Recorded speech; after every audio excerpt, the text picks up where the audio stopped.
Bonjour les amis, aujourd'hui nous célébrons le deuxième dimanche de Pâques. Toute cette semaine, nous avons célébré ce que l'on appelle l'octave de Pâques. L'octave, c'est une semaine, 8 jours pour célébrer Pâques tous les jours, parce que cette fête est tellement importante pour nous, eh bien qu'on n'a pas assez d'une semaine pour vraiment bien la fêter. Et aujourd'hui, deuxième dimanche de Pâques, l'Église le consacre à la miséricorde divine. Nous contemplons Dieu miséricordieux, infiniment bon, qu'il va jusqu'à pardonner. Et Jésus se présente comme cette source de miséricorde. Le pape François disait « Jésus est le visage de la miséricorde ». Alors dans la parole de Dieu, aujourd'hui, nous avons entendu ce récit d'apparition de Jésus le jour de sa résurrection à ses apôtres qui étaient enfermés dans leur maison par peur des Juifs. Mais un apôtre manquait à l'appel, saint Thomas. Saint Thomas n'était pas là. Et lorsque Thomas est revenu, les disciples, les autres, lui disent « Nous avons vu le Seigneur ».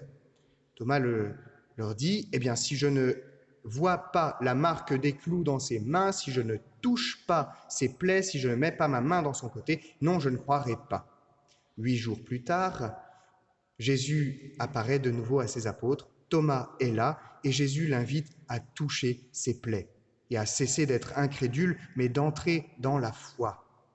Thomas fait alors la plus belle confession de foi de l'Évangile. Il appelle Jésus « mon Seigneur et mon Dieu ». C'est la seule fois dans l'Évangile où Jésus est appelé « mon Dieu ». Alors, on résume bien souvent la vie ou la personnalité de saint Thomas à cet adage trop simpliste « je ne crois que ce que je vois ». Beaucoup l'utilisent à tort et à travers, souvent parfois pour justifier notre manque de foi. Vous savez, il n'y a pas plus sourd que celui qui ne veut pas entendre et il n'y a pas plus aveugle que celui qui ne veut pas voir. Thomas, au contraire, est celui qui cherche. Celui qui cherche. Pourquoi est-ce que Thomas n'est pas avec les disciples le jour de la résurrection, le lendemain de l'ensevelissement de Jésus? Pourquoi est-ce qu'il n'est pas là? Tous les disciples ont peur et restent enfermés. Thomas est dehors et il cherche. Il cherche. Et la demande de Thomas est très précise. Il veut toucher et voir les plaies, les cicatrices de Jésus. Jésus ressuscité n'est pas un bel Apollon rayonnant de gloire, de lumière. Non, Jésus ressuscité garde les cicatrices, ses plaies. Oui, j'ai eu mal, j'ai souffert et je suis mort, mais je suis vivant parce que je t'aime. Voilà le message de la résurrection du Christ et voilà le message qu'il veut nous faire passer en nous montrant ses stigmates, ses cicatrices. Et voilà tout le sens de ce dimanche de la miséricorde.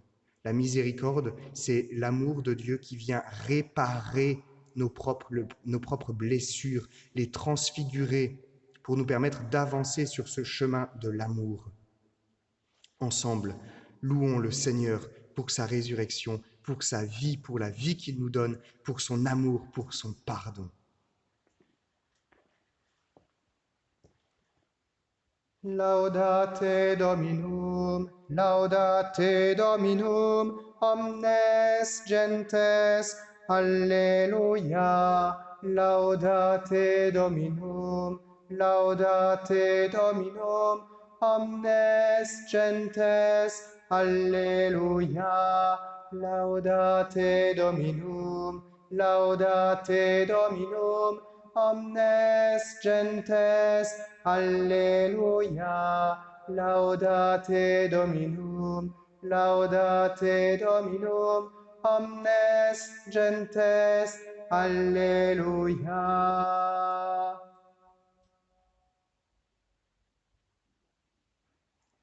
Oui, Seigneur Jésus, aujourd'hui nous voulons encore une fois te louer, te rendre grâce pour ta résurrection et pour notre propre résurrection.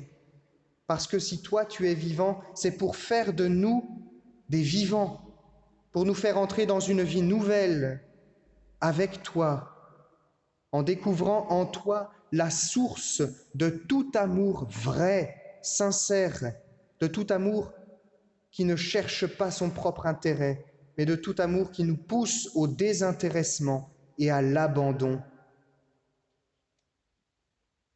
Oui, Seigneur, aujourd'hui, tu nous manifestes que cet amour qui t'a fait vivre, eh bien, t'a conduit jusqu'à donner ton pardon à ceux qui t'avaient torturé, fait du mal, et finalement te pousse à donner ton pardon à nous tous pauvres pécheurs, parce que oui, nous le reconnaissons, même si nous avons à cœur ce désir de grandir dans ton amour, eh bien, il nous arrive de mettre des obstacles à cet amour. Seigneur, viens illuminer nos ténèbres, viens guérir nos blessures, viens transformer tous nos lieux de mépris, de mort et de péché en lieux où puisse jaillir la vie et l'amour.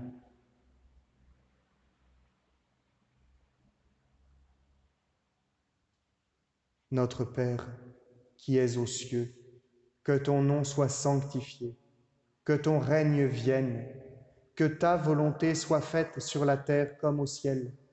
Donne-nous aujourd'hui notre pain de ce jour.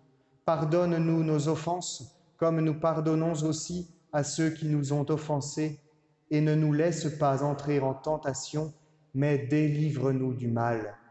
Car c'est à toi qu'appartiennent le règne, la puissance et la gloire pour les siècles des siècles.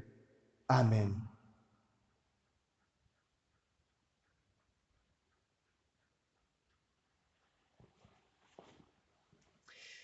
Chers amis, que l'amour de Dieu ne cesse pas de descendre sur vous, qu'il illumine toutes vos vies, la vie de vos proches, et que la bénédiction de Dieu descende sur vous. Au nom du Père et du Fils et du Saint-Esprit. Amen. Soyez dans la paix, soyez dans la joie